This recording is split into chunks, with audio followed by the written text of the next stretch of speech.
Hi friends, welcome to ज्ञान का अड्डा यूट्यूब चैनल। सभी साथियों का आज की अपनी इस राजस्थान का भूगोल की क्लास में स्वागत है। तो दोस्तों, आज हम पढ़ेंगे राजस्थान की जलवायु के बारे में। तो चलिए दोस्तों, शुरू करते हैं राजस्थान की जलवायु। तो दोस्तों, जो आप ये वीडियो देख रहे हैं, वीडियो को देखने के साथ साथ में दोस्तों ये वीडियो अपने फ्रेंड्स के पास में भी शेयर करो। अपने दोस्तों के पास में क्या है, इस वीडियो को शेयर कर दो ताकि वो भी क्या कर सके, इस वीडियो को देख करके अपना जो एग्ज़ाम का फ़ायदा है वो उठा सके। ठीक है ना दोस्तों। तो शुरू करो।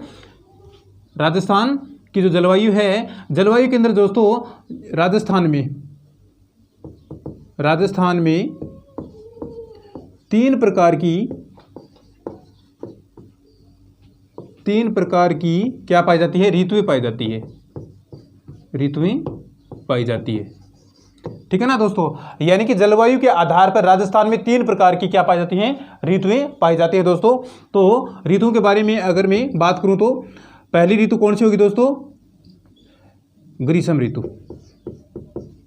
पहली ऋतु का नाम है ग्रीष्म ऋतु। ठीक है ना दोस्तों। दूसरी ऋतु है वर्षा ऋतु और तीसरी ऋतु का नाम क्या है दोस्तों, शीत ऋतु। इन ऋतुओं का हम क्या करेंगे, बारी बारी से अध्ययन करेंगे।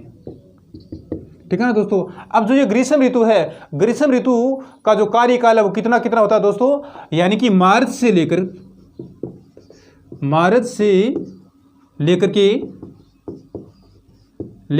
मध्य जून तक, मार्च से लेकर मध्य जून तक क्या होता है, ग्रीष्म ऋतु का कार्यकाल होता है। ठीक है ना दोस्तों। ग्रीष्म ऋतु कब से कब तक मानी जाती है, मार्च से लेकर, और जो मध्य जून होता है, मध्य जून तक क्या है, ग्रीष्म ऋतु होती है। इसके बारे में दोस्तों मैं बात करूंगा वर्षा ऋतु की। तो वर्षा ऋतु मध्य जून से लेकर और सितंबर तक, मध्य जून से लेकर और सितंबर तक क्या मानी जाती है दोस्तों, वर्षा ऋतु मानी जाती है। अब वर्षा ऋतु का कार्यकाल क्या है दोस्तों, मध्य जून से लेकर के सितंबर तक हो गया। अब बात करूंगा मैं शीत ऋतु की। तो शीत ऋतु कब से कब तक मानी जाती है दोस्तों, यानी कि अक्टूबर से लेकर और फरवरी तक, क्या है दोस्तों, शीत ऋतु मानी जाती है। ठीक है ना दोस्तों। यानी कि जलवायु के आधार पर राजस्थान में तीन प्रकार की ऋतुएं पाई जाती हैं। वो तीन प्रकार की ऋतुएं कौन कौन सी होंगी दोस्तों। पहली ऋतु है ग्रीष्म ऋतु, जो क्या है मार्च से लेकर के ये मध्य जून तक रहती हैं। ठीक है ना दोस्तों। उसके बाद में मैं बात करूंगा वर्षा ऋतु की। तो वर्षा ऋतु है ये मध्य जून से लेकर के सितंबर तक मानी जाती है। ठीक है ना दोस्तों। और तीसरे नंबर की मैं बात करूंगा तो शीत ऋतु की बात करूंगा। तो शीत ऋतु का जो कार्यकाल है वो कितने से कितने होता है दोस्तों, यानी कि अक्टूबर महीने से लेकर के और फरवरी महीने तक क्या है, इसका कार्यकाल माना जाता है शीत ऋतु का। ठीक है ना दोस्तों। अब हम इनका डिटेल से क्या करेंगे, अध्ययन करेंगे। तो सबसे पहले हम बात करेंगे किसके बारे में, ग्रीष्म ऋतु के बारे में। ठीक है ना दोस्तों, ग्रीष्म ऋतु। तो दोस्तों, जो ग्रीष्म ऋतु का जो कार्यकाल है वो मैंने बता दिया। यानी कि ग्रीष्म ऋतु है ये मार्च से तो शुरू होती है और जो मध्य जून है, मध्य जून तक क्या है, इसका कार्यकाल बना रहता है। ठीक है ना दोस्तों। इसके बाद में दोस्तों मैं बात करूंगा, यानी कि 21 जून को सूर्य की सीधी किरणें, यानी 21 जून है, 21 जून को सूर्य की सीधी किरणें किसके ऊपर गिरेगी, कर्क रेखा पर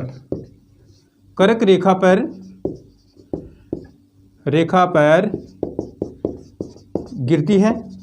इसके बारे में मैंने आपको थोड़ा सा पहले ही बताया था, पीछे की वीडियो में आपने अगर देखा तो आपको याद होगा। पीछे भी मैं बता चुका हूं। 21 जून को सूर्य की सीधी किरणें कौन सी रेखा पर गिरती है, कर्क रेखा पर गिरती है। तो क्या है, राज्य के अंदर भयंकर गर्मी पड़ती है दोस्तों। ठीक है ना। 21 जून के दिन क्या है, सबसे गर्म दिन होता है भारत का, और राजस्थान का 21 जून है वो। और इस दिन क्या है, बहुत ही भयंकर गर्मी पड़ती है। और यहाँ पर राजस्थान के अंदर तापमान कितना पहुंच जाता है दोस्तों, तापमान के अंदर बात करूंगा मैं तो, यानी कि 45 डिग्री से लेकर के और 47 डिग्री तक क्या है, तापमान पहुंच जाता है। ठीक है ना दोस्तों। यानी ग्रीष्म ऋतु की बात चल रही है यहाँ पे, जिसका कार्यकाल मार्च से लेकर के मध्य जून तक माना जाता है दोस्तों। और जो ग्रीष्म ऋतु है, ग्रीष्म ऋतु की जो 21 जून है, 21 जून को क्या है, सूर्य की जो सीधी किरणें है वो कर्क रेखा पर गिरती है। कर्क रेखा पर गिरेगी तो क्या है, इस दिन 21 जून के दिन बहुत ज़्यादा गर्मी पड़ेगी, सर्वाधिक गर्मी पड़ती है 21 जून के दिन। ठीक है ना दोस्तों। और सबसे बड़ा दिन होता है 21 जून है वो राजस्थान का, भारत का, और कौन से गोलार्ध का दोस्तों, उत्तरी गोलार्ध का सबसे बड़ा दिन होता है 21 जून। ठीक है ना। उत्तरी गोलार्ध है, उत्तरी गोलार्ध का सबसे बड़ा दिन होता है 21 जून। इस दिन क्या है, सबसे भयानक गर्मी पड़ती है दोस्तों। और हमारे राजस्थान के अंदर तापमान है वो 45 डिग्री से लेकर के 47 डिग्री तक पहुंच जाता है, ठीक है ना दोस्तों। तो शायद आपको मेरी बात ये समझ में आ गई होगी दोस्तों। अब दोस्तों मैं बात करूंगा राजस्थान में जो ग्रीष्म ऋतु है, यहाँ पे जो चलने वाली जो स्थानीय गर्म हवाएं हैं उनको क्या कहते हैं। राजस्थान के अंदर ग्रीष्म ऋतु में राजस्थान में चलने वाली स्थानीय गर्म हवाओं को क्या कहते हैं दोस्तों, लू कहते हैं, ठीक है ना, लू कहते हैं। यानी कि जो ग्रीष्म ऋतु की बात कर रहे हैं, और ग्रीष्म ऋतु के अंदर राजस्थान में जो चलने वाली स्थानीय गर्म हवाएं हैं, उन स्थानीय गर्म हवाओं को क्या कहते हैं दोस्तों, लू कहते हैं, ठीक है ना। स्थानीय गर्म जो हवाएं हैं उनको क्या कहते हैं दोस्तों, लू कहते हैं। अब दोस्तों जो हमारा रेगिस्तानी क्षेत्र है, रेगिस्तानी क्षेत्र में क्या है दोस्तों, जो चलने वाली हवा की जो भंवर होता है, चलने वाला क्या होता है, हवा का भंवर होता है रेगिस्तानी क्षेत्र में। रेगिस्तानी जो क्षेत्र है, रेगिस्तानी क्षेत्र में चलने वाला हवाओं के भंवर को क्या कहते हैं दोस्तों, बमूला कहते हैं, बम्बूला कहते हैं, ठीक है ना दोस्तों। यानी कि जो रेगिस्तानी क्षेत्र है, इस रेगिस्तानी क्षेत्र के अंदर ग्रीष्म ऋतु में चलने वाला जो हवाओं का क्या होता है, भंवर होता है। एक मतलब ऐसे होता है, इस प्रकार से हवाएं ऐसे चलती हैं, ऐसे मतलब चक्राकार में चलती है, वर्त के रूप में चलती है ऐसे, ठीक है ना। और ये क्या करती है, फिर धीरे धीरे चलते चलते बड़ा रूप धारण कर लेती है, और इस बड़े रूप को क्या कहते हैं, भंवर कहते हैं। और भंवर को क्या कहते हैं दोस्तों, बम्बूला कहते हैं, हमारे रेगिस्तानी क्षेत्र के अंदर बम्बूला, ठीक है ना दोस्तों। तो शायद ये बात भी आपको समझ में आ गई होगी दोस्तों। अब दोस्तों बात आती है किसकी, आंधियों की बात आती है। यानी कि राजस्थान में जो चलने वाली आंधियां हैं वो कौन से जिले में सर्वाधिक चलती हैं और कौन से जिले में कम चलती हैं सबसे, तो इसके बारे में दोस्तों मैं आपको बता रहा हूं कि जो राजस्थान का गंगानगर जिला है, जहाँ पे क्या है, सूर्य की सबसे तिरछी किरणें गंगानगर जिले पे गिरती हैं, सूर्य की तिरछी किरणें। तो दोस्तों गंगानगर जिले के अंदर सबसे ज़्यादा आंधियां आती है। राजस्थान की गंगानगर जिले में सर्वाधिक आंधियां आती है, सर्वाधिक आंधियां आती है, ठीक है ना। कितने दिनों तक आंधियां चलती है दोस्तों, यहाँ पे लगभग 27 दिन तक। राजस्थान के गंगानगर जिले में आंधियां चलती है 27 दिनों तक कंटिन्यू। तो राजस्थान का जो गंगानगर जिला है, यहाँ पे सर्वाधिक आंधियां आती हैं ग्रीष्म ऋतु के अंदर, ठीक है ना दोस्तों। इसके बाद में दोस्तों मैं बात करूंगा तो जो ये हनुमानगढ़ जिला है राजस्थान का, हनुमानगढ़ जिले में आंधियां चलती है सेकंड नंबर पे, ठीक है ना दोस्तों। तो यहाँ पे 24 दिन तक आंधियां चलती है हनुमानगढ़ जिले में। हनुमानगढ़ जिले में आंधियां चलती है कितने दिनों तक की, 24 दिन तक यहाँ पे आंधियां चलती है। अब दोस्तों बात आती है किसकी, बीकानेर की बात करूंगा मैं, तो बीकानेर के अंदर 18 दिन तक क्या है, आंधियां चलती रहती है।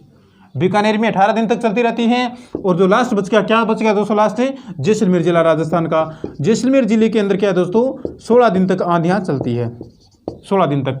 तो फिर से देख लो दोस्तों, राजस्थान का जो गंगानगर जिला है, राजस्थान के गंगानगर जिले में सर्वाधिक आंधियां आती है, आंधियां चलती है दोस्तों। यहाँ पे 27 दिन तक आंधियां कंटिन्यू चलती रहती है दोस्तों राजस्थान की गंगानगर जिले के अंदर। इसलिए यहाँ पे इस जो जिला है, इस जिले को सर्वाधिक आंधियों वाला जिला कहा गया है, ठीक है ना, सर्वाधिक आंधियां चलने वाला जिला कहा गया है इसमें।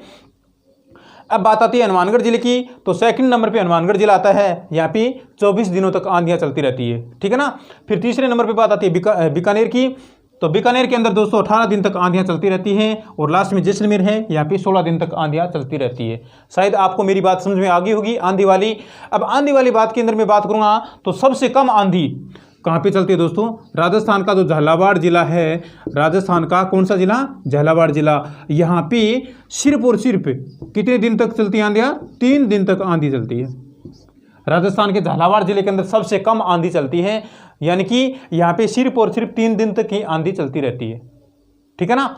और सर्वाधिक गंगानगर जिले के अंदर 27 दिनों तक यहाँ पे आंधी चलती हैं और सबसे कम है ये झालावाड़ जिले के अंदर आंधी चलती है। तो शायद आप इस बात को जान गए होंगे, समझ गए होंगे दोस्तों। अब दोस्तों बात आती है किसकी, ये तो थी हमारी ग्रीष्म ऋतु। ग्रीष्म ऋतु के अंदर आप समझ गए होंगे कि ग्रीष्म ऋतु का जो कार्यकाल है वो मार्च से लेकर के मध्य जून तक बना रहता है, ठीक है ना दोस्तों। और यहाँ पे 21 जून के दिन क्या है, सबसे गर्म दिन होता है। और जो हमारा मरुस्थलीय क्षेत्र का जो तापमान है राजस्थान का, वो तापमान कितना चला जाता है दोस्तों, 21 जून के दिन 45 डिग्री से लेकर के 47 डिग्री तक यहाँ का तापमान पहुँच जाता है। और ग्रीष्म ऋतु में जो चलने वाली स्थानीय जो गर्म हवाएं हैं उनको लू कहते हैं। और जो हमारा रेगिस्तानी क्षेत्र है, रेगिस्तानी क्षेत्र में चलने वाले जो गर्म हवाओं के भंवर होते हैं, उन भंवर को क्या कहते हैं दोस्तों, बंबूला कहते हैं। और यहाँ पे जो आंधियाँ चलती है, तो आंधियों के बारे में मैंने बता दिया आपको। राजस्थान के गंगानगर जिले में 27 दिनों तक आंधियाँ चलती है, जो कि क्या है, यहाँ पे सर्वाधिक आंधियाँ चलती हैं। इसके बाद में हनुमानगढ़ जिले के अंदर 24 दिन तक चलती हैं, बीकानेर जिले के अंदर 18 दिन तक चलती हैं, और जैसलमेर जिले के अंदर 16 दिन तक चलती हैं। और सबसे कम आंधी वाला जिला कौन सा है राजस्थान का, वो है झालावाड़ जिला है। यहाँ पे सिर्फ और सिर्फ 3 दिन तक ही आंधी चलती है, ठीक है ना दोस्तों। अब मैं बात करूंगा वर्षा ऋतु की। तो वर्षा ऋतु का जो कार्यकाल है वो मैंने अभी बताया था आपको, यानी कि मध्य जून से लेकर के और सितंबर तक क्या माना जाता है, वर्षा ऋतु का कार्यकाल माना जाता है दोस्तों। तो चलिए वर्षा ऋतु की तरफ चलते हैं। वर्षा ऋतु दूसरी ऋतु है ये वर्षा ऋतु। तो दोस्तों इसका कार्यकाल मैंने बताया था मध्य जून से और सितंबर तक, ठीक है ना दोस्तों। तो वर्षा ऋतु के अंदर मैं बात करूंगा तो राजस्थान में जो 90% जो वर्षा है, 90% वर्षा किससे होती है दोस्तों, जुलाई माह से लेकर के और जो सितंबर माह के दौरान होती है। राजस्थान में जो 90% वर्षा है, राजस्थान में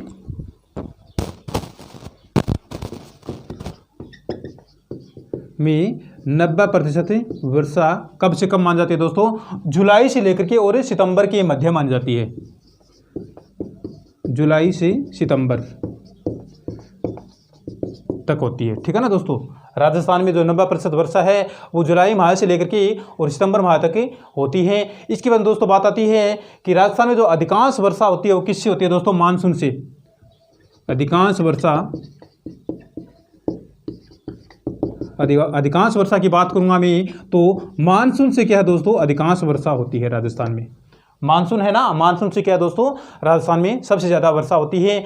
और राजस्थान में जो मानसूनी वर्षा है वो मानसूनी वर्षा कहाँ से कहाँ तक की ओर बढ़ती है दोस्तों, मानसूनी वर्षा। यानी कि मानसूनी वर्षा के बारे में मैं आपको बताऊंगा। तो मानसूनी वर्षा है ये दक्षिणी पश्चिमी क्षेत्र से, दक्षिण पश्चिम से उत्तर पूर्व की ओर बढ़ती है। मानसूनी वर्षा है ये दक्षिण पश्चिम से उत्तर पूर्व की ओर बढ़ती जाती है, ठीक है ना दोस्तों। मानसूनी वर्षा है ये दक्षिण पश्चिम से चलती है और उत्तर पूर्व की ओर बढ़ती चली जाती है। लेकिन दोस्तों जो मानसूनी वर्षा है ये कहाँ से कहाँ की ओर बढ़ती है, दक्षिण पश्चिम से लेकर के उत्तर पूर्व की ओर बढ़ती है। लेकिन जो उत्तर पश्चिमी मानसून है, उत्तर पश्चिमी मानसून उत्तर पश्चिम से लेकर और कहाँ की ओर जाएगा, ये दक्षिण पूर्व की ओर। उत्तर पश्चिम से लेकर के दक्षिण पूर्व की ओर बढ़ने वाले मानसून से राजस्थान में ज़्यादा वर्षा होती है, ठीक है ना। मानसून से राजस्थान में ज़्यादा वर्षा होती है, राजस्थान में सर्वाधिक वर्षा होती है, ठीक है ना दोस्तों। यानी मानसून बढ़ेगा, मानसूनी वर्षा वो कहाँ से कहाँ की ओर बढ़ती चली जाती है, दक्षिण पश्चिम से लेकर के उत्तर पूर्व की ओर तो बढ़ती चली जाती है। लेकिन जो वर्षा होती है वो वर्षा दोस्तों उत्तर पश्चिम से लेकर के जो दक्षिण पूर्व की ओर जो मानसून बढ़ता है उससे क्या है, राजस्थान में ज़्यादा वर्षा होती है, ठीक है ना दोस्तों। अब दोस्तों मैं बात करूँगा मानसूनी पवनों की। तो मानसूनी पवनें किसे कहेंगे दोस्तों, मानसूनी पवनें या फिर हवाएं, मानसूनी पवनें या फिर हवाएं। तो दोस्तों ये मानसूनी पवनें या हवाएं क्या होती है दोस्तों, वे पवनें जो क्या है वर्ष में 2 बार वे पवनें जो वर्ष में 2 बार क्या करती हैं, क्रमिक रूप से अपना मार्ग बदलती है। वे पवनें जो वर्ष में 2 बार क्रमिक रूप से क्या करती हैं, अपना मार्ग बदलती है, वो क्या कहलाती है दोस्तों, वे हवाएं कौन सी कहलाएंगी, मानसूनी हवाएं कहलाती हैं। वे पवनें या फिर वे हवाएं जो वर्ष में 2 बार क्रमिक रूप से अपना मार्ग बदलती हैं, वो हवाएं क्या कहलाती हैं, मानसूनी हवाएं कहलाती है दोस्तों। अब मानसून को मैंने यानी कि जो मानसून है, मानसून को 2 भागों में बांटा जाता है दोस्तों। वो 2 भाग कौन कौन से होंगे दोस्तों, ग्रीष्मकालीन मानसून और शीतकालीन मानसून। देखो दोस्तों, मानसून है ना, मानसून को 2 भागों में बांटा गया है दोस्तों। वो 2 भाग कौन कौन से हैं, पहला तो है ग्रीष्मकालीन मानसून और दूसरा भाग कौन सा है दोस्तों, शीतकालीन मानसून। इसके बारे में हम देखते हैं। तो दोस्तों, जो मैंने अभी वर्षा ऋतु के बारे में पढ़ाया है आपको, तो शायद आपको समझ में आया होगा दोस्तों। समझ में आ रहा है तो दोस्तों आप वीडियो को शेयर किया करो दोस्तों अपने फ्रेंड्स के पास में, अपने जो अन्य दोस्त हैं, अपने ग्रुप हैं उनमें, ठीक है ना, ताकि वो भी इस वीडियो का फायदा उठा सके, ठीक है ना। तो दोस्तों, पहला प्रकार कौन सा है मानसून का,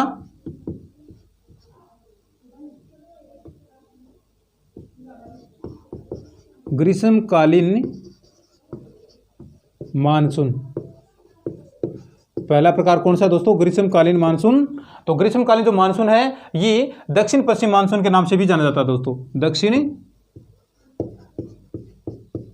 पश्चिम मानसून के नाम से भी इसको जाना जाता है, ठीक है ना दोस्तों। ग्रीष्मकालीन मानसून के बारे में बात कर रहा हूं दोस्तों। तो जो ग्रीष्मकालीन ये मानसून है, इसको दक्षिण पश्चिम मानसून के नाम से भी जाना जाता है दोस्तों। तो इस मानसून में क्या है दोस्तों, जो हवाएं हैं, जो पवनें हैं, वो क्या है दोस्तों, ग्रीष्म ऋतु में क्या होती हैं, समुद्र से किस साइड में चलती है दोस्तों, स्थल की ओर चलती है। यानी कि ग्रीष्मकालीन मानसून के अंदर क्या है दोस्तों, हवाएं समुद्र से, सागरों से या समुद्र से किस तरफ चलती है दोस्तों, स्थल की ओर चलती है, स्थल की ओर चलती हैं, ठीक है ना दोस्तों। ग्रीष्मकालीन मानसून की बातें चल रही हैं यहाँ पे, जिसको दक्षिण पश्चिम मानसून भी कहते हैं दोस्तों, दक्षिण पश्चिम मानसून। तो इस ग्रीष्मकालीन मानसून में क्या है दोस्तों, हवाएं हैं वो समुद्र से स्थल की ओर चलती रहती है दोस्तों।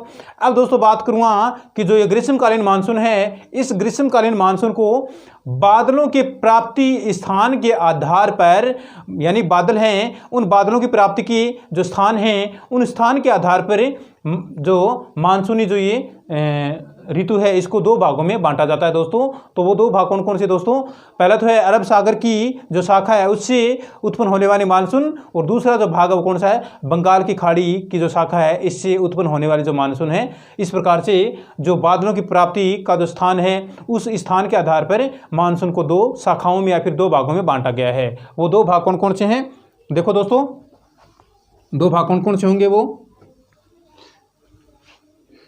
ग्रीष्मकालीन मानसून की चर्चा चल रही है यहाँ पे, वो 2 भाग हैं। पहला भाग तो है अरब सागर की शाखा या फिर भाग हो गया, और दूसरा भाग है वो है बंगाल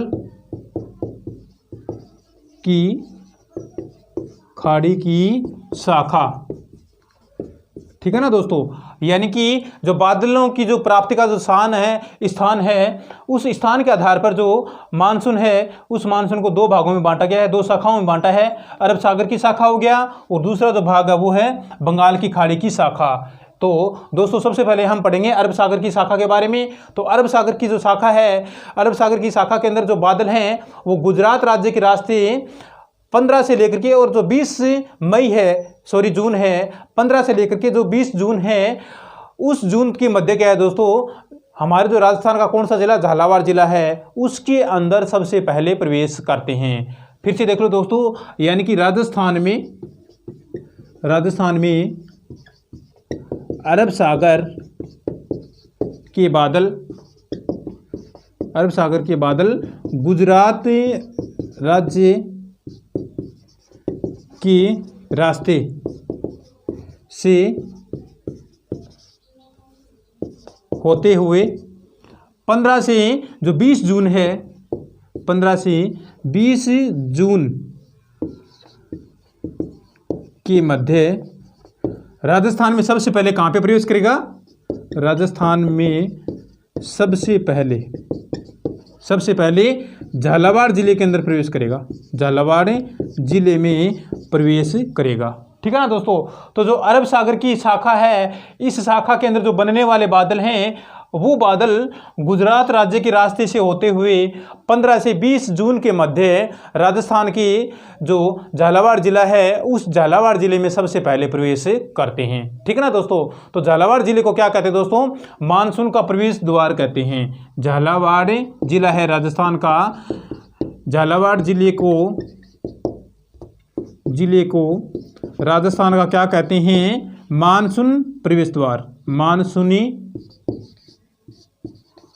मानसूनी प्रवेश द्वार कहते हैं। ठीक है ना दोस्तों।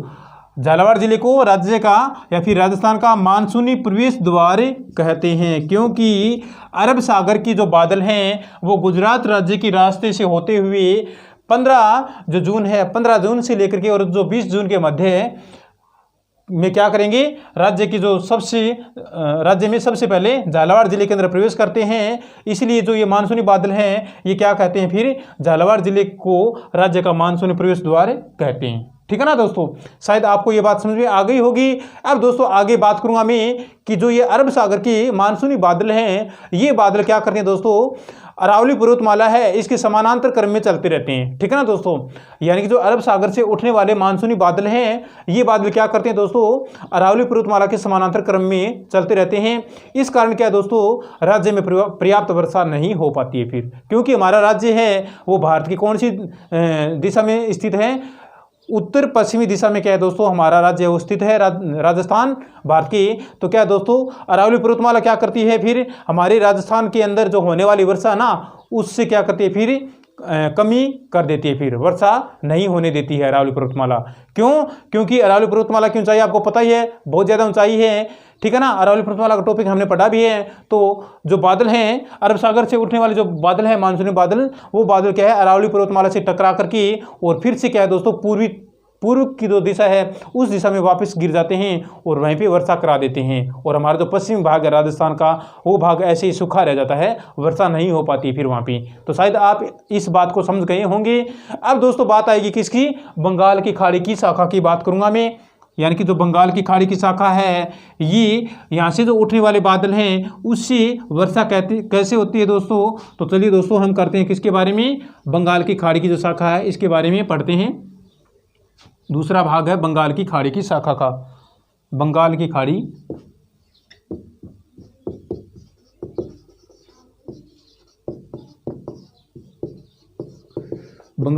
की शाखा। ठीक है ना दोस्तों। तो बंगाल की खाड़ी की शाखा के बारे में अगर मैं बताऊं आपको तो बंगाल की खाड़ी के जो बादल हैं राजस्थान में पूर्व से प्रवेश करते हैं। ठीक है ना। बंगाल की खाड़ी जो हमारा इंडिया का जो ये मैप है यहाँ पे तो क्या है दोस्तों? अरब सागर हो गया। ठीक है ना। और यहाँ पे क्या है? बंगाल की खाड़ी है। तो यहाँ से जो उठने वाली जो हवाएं हैं मानसूनी हवाएं हैं हमारा राजस्थान ये यहाँ पे रह गया। तो राजस्थान की कौन सी दिशा से? पूर्व की जो दिशा है इस दिशा से क्या करते हैं? राजस्थान में जो अरब सागर जो बंगाल की खाड़ी के जो बादल हैं वो प्रवेश करते हैं। ठीक है ना दोस्तों। अतः इन्हें क्या कहेंगे दोस्तों? फिर स्थानीय भाषा में पूर्वैया कहते हैं। यानी कि जो ये मानसूनी हवाएं हैं ये हवाएं राजस्थान के अंदर सबसे पहले पूर्व की दिशा से क्या करती है? प्रवेश करती हैं। तो इन हवाओं को क्या कहते हैं दोस्तों? पूर्वैया कहते हैं। क्या कहते हैं दोस्तों? पूर्वैया कहते हैं। फिर से देख लो दोस्तों कि जो बंगाल की खाड़ी से उठने वाले जो मानसूनी बादल हैं वो बादल राजस्थान में सबसे पहले पूर्व की दिशा से प्रवेश करते हैं, पूर्व की तरफ से प्रवेश करते हैं। इसलिए इन बादलों को या फिर इन मानसूनी हवाओं को स्थानीय भाषा में क्या कहते हैं दोस्तों? पूर्वैया कहते हैं। और इन बादलों को अरावली पर्वतमाला क्या करती है? अरावली पर्वतमाला के द्वारा रोके जाने के कारण अरावली पर्वतमाला क्या करती है? फिर इन बादलों को, ये अरावली पर्वतमाला यहाँ से ये ऐसे गुजर रही है ना। तो अरावली पर्वतमाला क्या करती है? इनको रोक देती है। तो रोके जाने के कारण क्या है फिर दोस्तों? जो ये बादल है वापस टकरा करके अरावली पर्वतमाला की और इधर गिर जाते हैं और हमारे जो राजस्थान का जो क्षेत्र है ये अरावली पर्वतमाला के उस पार रह गया। तो राजस्थान का जो क्षेत्र है वो वर्षा रहित रह जाता है, वर्षा नहीं हो पाती है फिर राजस्थान के जो पश्चिमी क्षेत्र के अंदर। ठीक है ना दोस्तों। यानी कि पूर्वी क्षेत्र में तो थोड़ी बहुत वर्षा हो जाएगी, लेकिन जो राजस्थान का पश्चिम क्षेत्र है, जैसलमेर, जोधपुर, बीकानेर, बाड़मेर का जो ये क्षेत्र है, ये क्षेत्र ऐसे ही सूखा रह जाता है, वर्षा रहित रह जाता है।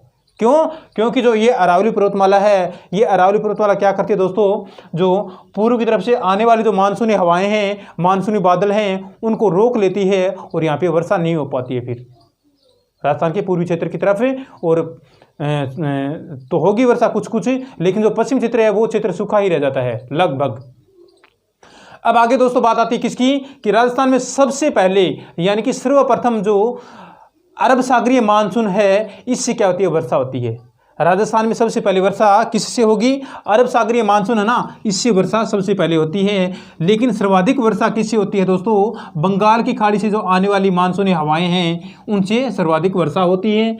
सबसे पहले तो अरब सागर की से वर्षा होती है राजस्थान में, सबसे पहले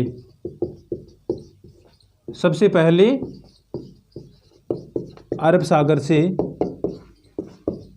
वर्षा होती है राजस्थान में। और सर्वाधिक वर्षा किससे होगी दोस्तों, बंगाल की खाड़ी से आने वाली जो मानसूनी हवाएं हैं, सर्वाधिक वर्षा किससे होगी, बंगाल की जो खाड़ी है, बंगाल की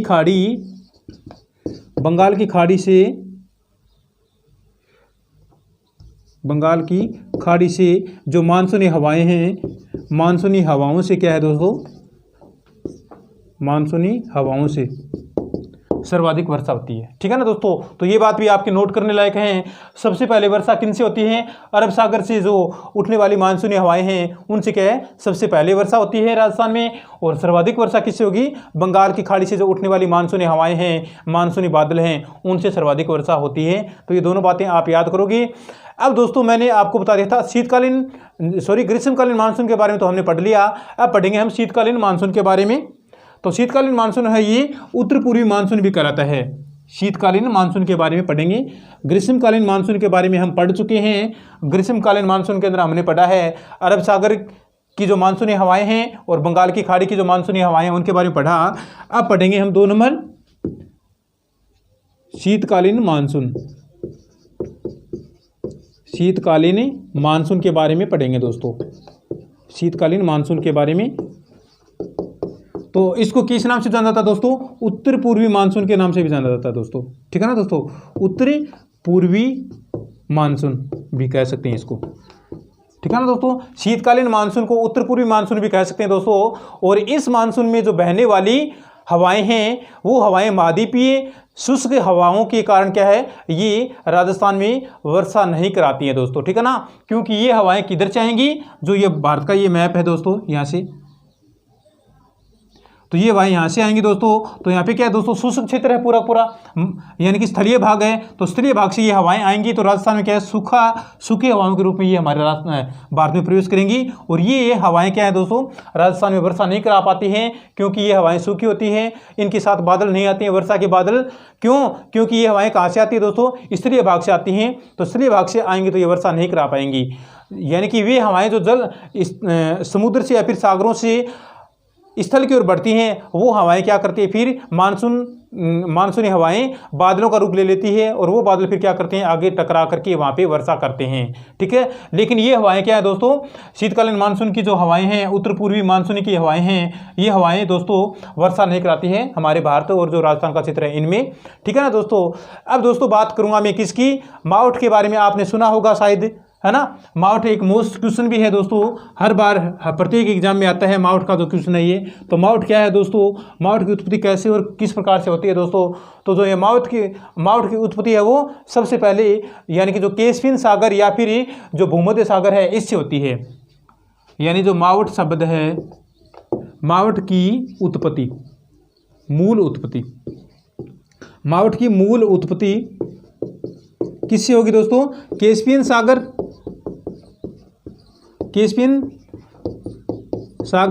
या फिर जो भूमध्य सागर है, इससे क्या है, जो मावठ की उत्पत्ति है वो होती है। ठीक है ना दोस्तों। तो जो ये पश्चिमी विक्षोभ से और पश्चिम दिशा से आने वाली जो हवाएं हैं, ठीक है ना दोस्तों, पश्चिमी विक्षोभों से आने वाली जो हवाएं हैं वो हवाएं क्या करती है, भारत के जो उत्तर पश्चिमी भाग है इस भाग में शीतकालीन वर्षा करती है दोस्तों, जिसे क्या कहते हैं, मावठ कहते हैं। ठीक है ना दोस्तों, पश्चिमी विक्षोभों से और पश्चिमी दिशा से जो आने वाली हवाएं हैं वो हवाएं क्या करती है दोस्तों, भारत का जो उत्तर पश्चिमी भाग है उस भाग में शीतकालीन वर्षा करती है दोस्तों, जिसे क्या कहते हैं, मावठ कहते हैं। और मावठ है ना, मावठ ये रबी की फसलों के लिए बहुत ही उपयोगी होती है दोस्तों। मावठ रबी की फसलों के लिए उपयोगी होती है। ठीक है ना, बहुत ही अनुकूल होती है, उपयोगी होती है। ठीक है ना दोस्तों, तो इसलिए इसको क्या कहेंगे दोस्तों, जो गोल्डन ड्रॉप के नाम से भी जाना जाता है, क्योंकि रबी की फसल के अंदर जैसे चना है, सरसों है, चना सरसों, ऐसी जो गेहूं, ऐसी जो ये क्या है फसलें हैं, इनके लिए दोस्तों ये क्या है, बहुत ही एक अनुकूलता का काम करती है। तो मावठ को क्या कहते हैं दोस्तों, गोल्डन ड्रॉप के नाम से भी जाना जाता है मावठ को। ठीक है ना दोस्तों, इस मावठ का संबंध है ना, जो ये मावठ है, मावठ का संबंध मानसूनी हवाओं से या फिर मानसूनी बादलों से नहीं होता है अभी। ठीक है ना, ये बात आप नोट करोगे कि जो ये मावठ है ना, मावठ बिना किसी मानसून के, बिना किसी मानसूनी हवाओं की होती है दोस्तों ये। ठीक है ना, पश्चिमी विक्षोभों से जो आने वाली जो हवाएं हैं, शीतकालीन हवाएं, जो क्या करती है, भारत का जो उत्तर पश्चिमी भाग है उसके अंदर वर्षा करती हैं, इसलिए इसको मावठ कहते हैं दोस्तों। ठीक है ना, लेकिन ये मावठ जो है, ये मावठ मानसून से कोई संबंध नहीं रखती है, मावठ का मानसून से कोई संबंध नहीं होता है। तो दोस्तों शायद आपको मेरा ये टॉपिक समझ में आया होगा। आज के लिए इतना ही दोस्तों, बाकी का जो बचा है वो हम कल करेंगे। आज की क्लास को यहीं पे विराम देते हैं दोस्तों। थैंक यू दोस्तों। लेकिन दोस्तों आपको मैं लास्ट में एक बात और बोलना चाहता हूँ कि जो हमारा वीडियो है, ये वीडियो का जो लिंक है आपको हमारे जो फेसबुक, इंस्टाग्राम और टेलीग्राम है इनके ऊपर मिलेगा दोस्तों, वीडियो का लिंक, जिसका नाम क्या है दोस्तों, ज्ञान का अड्डा के नाम से हमारा जो ये वीडियो है ये यूट्यूब पे चल रहा है दोस्तों। तो आप ज़्यादा से ज़्यादा इस वीडियो को देखा करो, अपने दोस्तों के पास शेयर भी किया करो दोस्तों। हमारा जो टेलीग्राम है उसके ऊपर आपको एक PDF फाइल भी मिलेगी दोस्तों। तो आज के लिए इतना ही, बाकी का कल करेंगे। धन्यवाद दोस्तों, आपका दिन शुभ रहे दोस्तों।